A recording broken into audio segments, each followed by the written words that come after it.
Olá, queridos, a graça e a paz de Cristo, tudo bem? Estou aqui para mais uma vez abençoar a sua vida e a vida de toda a sua família através da meditação e do compartilhamento da palavra de Deus. O texto que eu quero partilhar com vocês hoje está lá em Mateus, no seu capítulo 4, a partir do versículo 18. Escute com atenção o que diz a palavra de Deus. Andando à beira do mar da Galileia, Jesus viu dois irmãos, Simão, chamado Pedro, e seu irmão André. Eles estavam lançando redes ao mar, pois eram pescadores.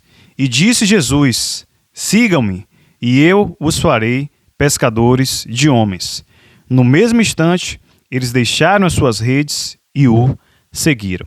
Glória a Deus pela sua palavra. Esse texto é um texto curto, mas traz grandes lições e ensinamentos de Deus para a minha vida e para a sua vida. Então observe que Jesus estava ali, andando à beira do mar da Galileia, quando avistou dois homens comuns, como eu, como você, que não existia nada de especial neles, não eram homens religiosos, não eram homens perfeitos, eram homens falhos como eu e como você. E Jesus se aproxima deles, eles não estavam ali ociosos, estavam trabalhando, estavam lançando redes ao mar, e Jesus se aproxima de Pedro e do seu irmão André e lhes faz um convite de deixarem de serem pescadores de peixes e passarem a ser pescadores de homens, ou seja, de fazer proezas em Deus, fazer coisas grandes em Deus. E a palavra de Deus diz que imediatamente eles deixaram as suas redes e passaram a seguir a Jesus.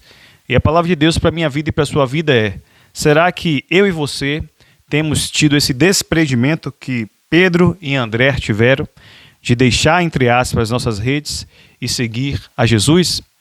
Existem algumas redes que às vezes impossibilita, que dificulta o nosso caminhar com Deus, que muitas vezes nos faz ficar preso a certos cenários, a certas redes, e isso inviabiliza o nosso andar com Cristo. E eu pontuei aqui algumas dessas possíveis redes que pode acontecer com a minha vida e com a sua vida.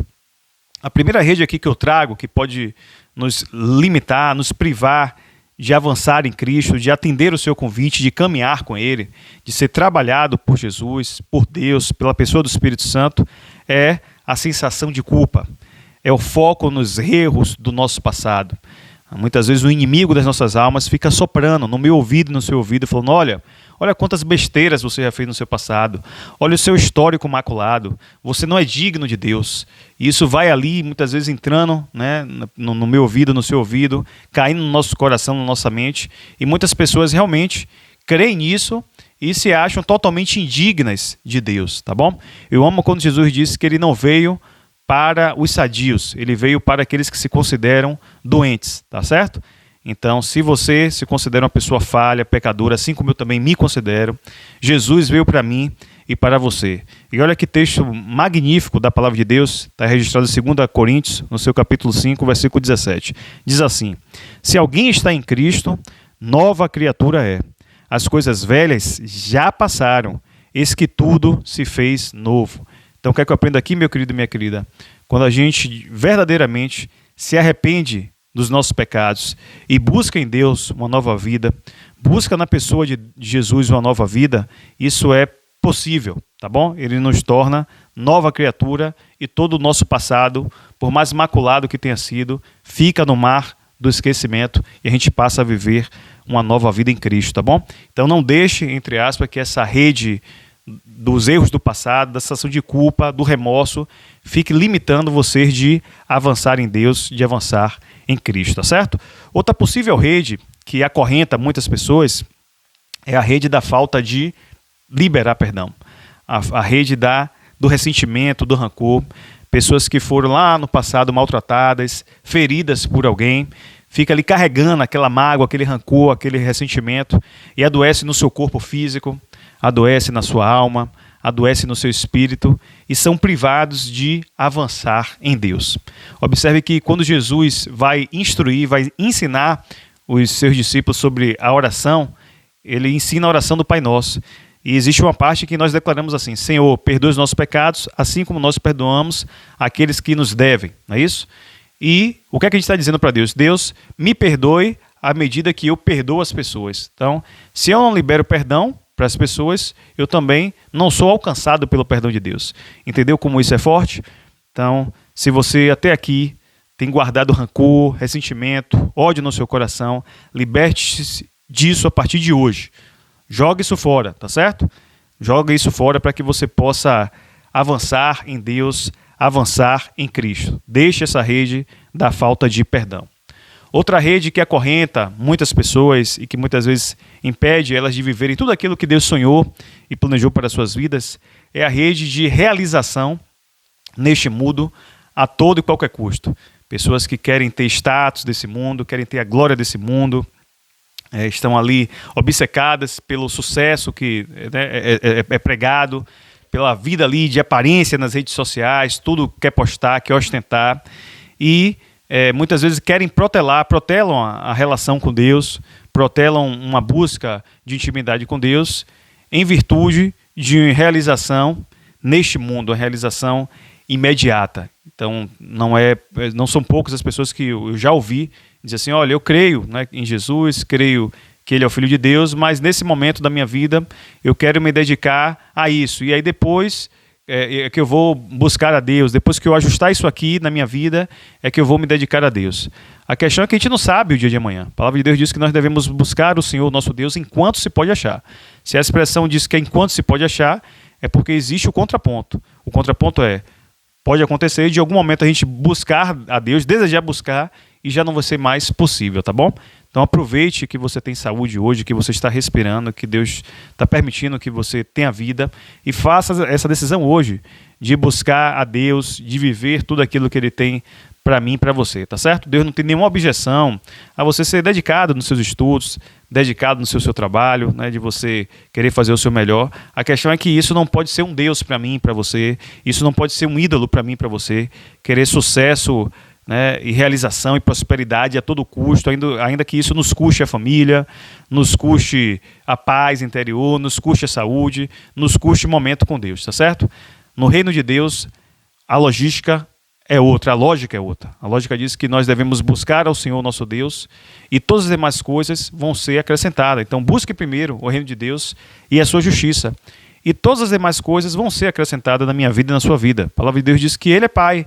E como bom Pai, Ele sabe o que cada um de nós, como filhos, precisa, tá bom? Então busque esse relacionamento com Deus e não deixe que essa rede da realização pessoal neste mundo, a todo custo, te prive de caminhar com Cristo, tá certo? Porque por mais império que você venha construir, por mais status que você venha ter, tudo quando a gente morre fica. A palavra de Deus diz que a única coisa que nos acompanha são as nossas obras, tá certo?